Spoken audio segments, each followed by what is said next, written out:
Bonjour classe, aujourd'hui on voit les adjectifs. C'est quoi un adjectif? Something that describes. So we're going to be talking about describing ourselves, describing other people, their looks, their personalities, how they act. Let's get to it.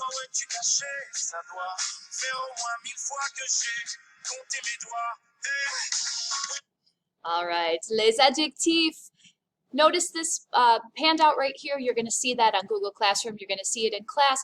But let's take a look at some examples of adjectives in English. Tall, short, polite, selfish, handsome or beautiful, cute, shy, young, old. So many different ways to describe. Now, in French, when you're describing someone, you have all these same words. But if you remember anything about the French language, you're also always going to have a masculine form, a feminine form, singular and plural. So we're going to work on that this week, learning all of these words first of all, and then learning how to use them in their various forms, whether you're describing something masculine or feminine, singular or plural. That's our goal. Before we can start with adjectives though, we have to have a good verb to help us through, and that's the verb être. Être means to be. Did you learn the song back in French 1? If you did, sing it with me. It's to the tune of the French can-can. Je suis, tu es, il est, elle est, nous sommes, vous êtes, ils sont, être, to be. Je suis, tu es, il est, elle est, nous sommes, vous êtes, ils sont, être, to be. Woohoo! There's your conjugation, class. Notice the spelling. Je suis, tu es, il est. These two sound the same, but they're spelled a little bit differently. Nous sommes, vous êtes with a circonflexe. Ils sont, elles sont. Voilà, être. To use it in a sentence, it can be used to describe someone or to say where someone is. For example, we are at school. Nous sommes au lycée. She is nice. Elle est sympathique. You are in my class. Tu es dans ma classe. I am very intelligent. C'est vrai. Je suis très intelligente. Voilà. A few other phrases that use être that are very useful. Je suis d'accord avec toi. I agree with you. Tu es, I'm gonna move myself over here. There we go. Tu es en train d'étudier. You are busy studying. This little phrase, être en train de, tu es en train d'étudier. It's like you're on the train. You're on the studying train. You're going. You're right in the middle of it. En train d'étudier. You could also say en train de manger, busy eating. En train d'écouter la musique, busy listening to some music. Whatever you're busy doing, that's your phrase, en train de. Elle est à l'heure. She's on time. Et il est en retard. He's late. Of course, then, we've got our adjectives. Here they are. Let's look at some different ways to describe people. Riche, pauvre, content, triste, juste, injuste, poli, impoli, drôle, pénible. Did you notice that these are opposites? So if you know one, you know the other because they're the opposite of each other. Riche, of course, is a cognate. It means rich. Pauvre is poor. Content, like content, happy, versus triste, sad. Juste and injuste, injuste. Just and unjust, or fair and unfair. Ouais? Poli, impoli. Polite versus impolite. Drôle, pénible. Drôle is funny, like, oh, that's so droll. And pénible is annoying. Sensible, that one looks like a cognate, but it doesn't actually mean sensible, it means sensitive. Like someone whose feelings get hurt easily, or someone who just really is empathetic and can feel feelings right on their sleeve. Sensible. Sympathique, That means nice. It does not mean sympathetic. Sensible is actually more sympathetic, whereas sympathique is nice. And a lot of times French people will just say sympa. They use sympa for everything. If it's cool, if it's neat, if it's nice, if it's awesome, oh oui, c'est sympa. Aimable is like friendly or likable. It has the verb aimer in there, right? You see a little bit aimer, j'aime, I like. Aimable, likable, friendly. Bête. Bête means dumb. And it actually comes from this word, beast. So it doesn't mean someone's beast. Like, they've been skipping leg day. They're just kind of dumb. They're not beast. Bête has a circumflex. So you see if you put an S in there, it's the word beast. It's La Belle et la Bête, Beauty and the Beast. And so when you say this, it's like you're saying, are you a stupid, dumb animal? Bête. That's a fun one. Use it wisely. Egoist. Do you see the word ego? This is someone who is selfish, who only thinks about themselves, who has a big ego. And then finally, timide. It's a cognate. It means shy. Adverbs. You can say someone is riche, or you can say they are très riche, very rich. You can say someone is polite, or you can say they are assez poli, they're pretty polite, or assez drôle, kind of funny.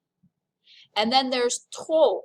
Trop is too much. Like, oh, elle est trop timide. She's too shy. She won't speak in front of the class. C'est comme ça. So how are these people? Comment sont-ils? What are these people like? Elle est, better move myself over here so you can see all the words. Est-ce qu'elle est drôle, impolie, juste, triste? Elle est triste. Ouais. Il, est-ce qu'il est drôle? Peut-être. Impoli, juste, aimable, timide, sensible, pénible, égoïste. Oui, il est égoïste. Et elle, la juge Judée, comment est-elle? Oh, classe, elle est juste. Elle est aussi drôle de temps en temps. Mais Monsieur Bean, comment est-il? Est-ce qu'il est timide? Non, il n'est pas timide. Est-ce qu'il est aimable? Assez aimable, mais il est aussi impoli et un peu drôle. Voilà. We'll do some more practice with this in class, but take a minute just to look. Maybe pause your screen right here. How could you describe these people? We have some new adjectives now. Mystérieux, paresseux, heureux, original, naïf, imaginatif, mignon, intellectuel, et bête. Let's learn what these are. Heureux, comme Bob Ross, happy little trees. Ambitieux, ambitious. Ennuyeux, boring. Paresseux, oh Patrick Star, lazy. Original, it's the same word in English. Imaginatif, oh ouais. Sportif, spartian. Naïf. Class, we use this word in English, but we always use the French feminine form. Naïve. Someone who's naive, they're innocent, but usually to their detriment. Usually it causes them problems. Like we would also say they're gullible. They fall for everything.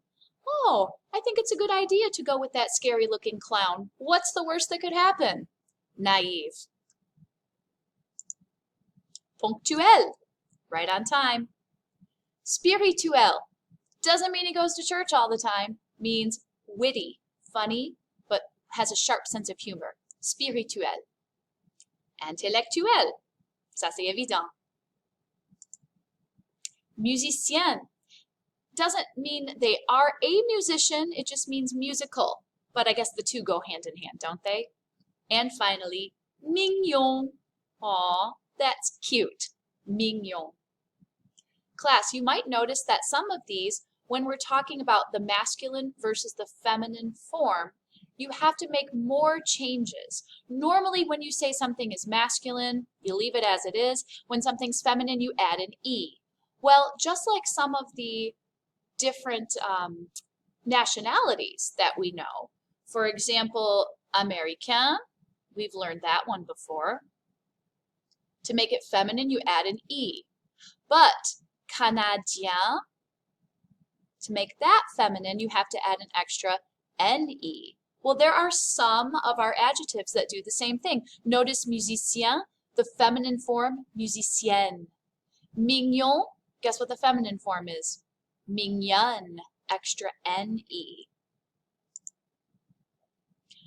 Ponctuel, you add an extra LE, ponctuel. So guess what you do with spirituel? Same thing. Spirituel becomes spirituel for the feminine. And here's another example, intellectuel, intellectuel. So these are what we call irregular adjectives because you don't just add an E, you make some other changes. Going back here, we've already learned sportif becomes sportive, right? When it's feminine, sportive. Imaginatif becomes imaginative, and naïf is naïve to make the feminine form. Original is kind of original. Here's the masculine form, here's the feminine form, nothing crazy there. But the plural, original, if it's feminine, that looks normal, add an S. If it's masculine plural, originaux, A-U-X. Très original.